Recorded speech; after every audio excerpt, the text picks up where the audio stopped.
Hi, I'm Stephanie Lindsay and I work for an organisation that supports survivors of rape, and I also work on the National Rape Crisis Helpline.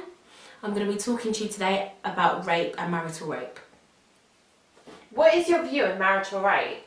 Rape in marriage is a big subject, as it was only criminalised recently in England, I think in 1991, and in Scotland in 1982. Before these dates, a woman had no legal protection for the crime of rape perpetrated against her by her husband. A woman should always have the right to say no to sex, regardless of whether she has previously had consensual sex with a man or not.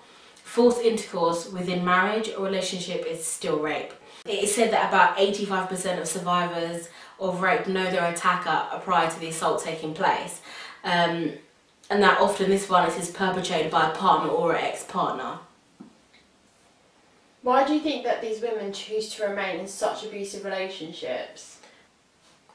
There are many reasons why a woman would remain in a relationship as such.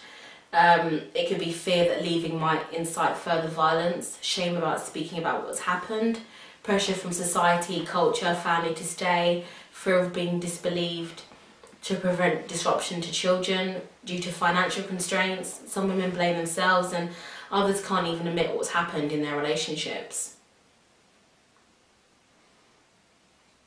From experience, do you think these women recognise that they're victims of rape? I don't like to generalise. Some of the women I talk to know what is going on, and they know what's going on isn't right.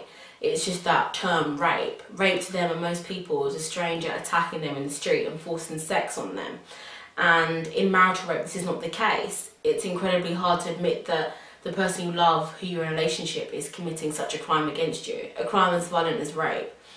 Most of the time, rape isn't the only crime being committed. It usually involves levels of physical and emotional abuse as well, which makes it hard to report or tell anybody about and even get out of a situation like that. Do you think that religion has an influence on marital rape? I don't think it's about religion as such. It's more about culture. In some cultures, divorce or separation is not accepted. It is seen as a dishonour upon the family. And so if you were in a situation where rape was taking place in your relationship, you know, this could lead to a woman being excluded, shunned, blackmail, physical violence and even murder taking place if you were to leave.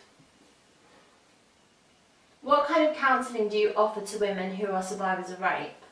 We offer counselling to all survivors of rape and marital rape or even childhood sexual abuse, and it's done in a safe environment with someone you can trust who will be accepting and honest and empathetic about what's been going on for you, and you'll be able to tell someone about your innermost thoughts and feelings without fear of judgment or recrimination. And all of our counsellors are specifically trained in sexual violence, which is what is necessary. What advice would you offer to women in abusive relationships?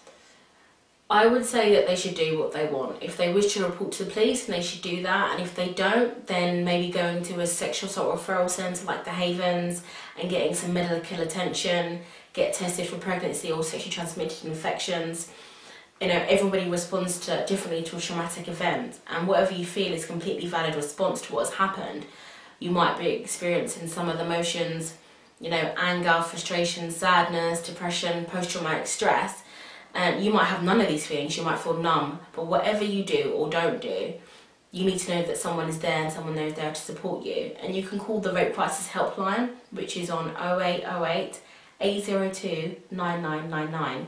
The helpline is open every single day from 12 to 2:30 and from 7 to 9:30, and you can talk to somebody who will be able to support you and give you more information. Well, thank you, Steph. That's very encouraging words. We hope that we can get the message out to survivors out there. And if you want the number again, it's 0808 802 9999. Thanks again, Steph. Thank you.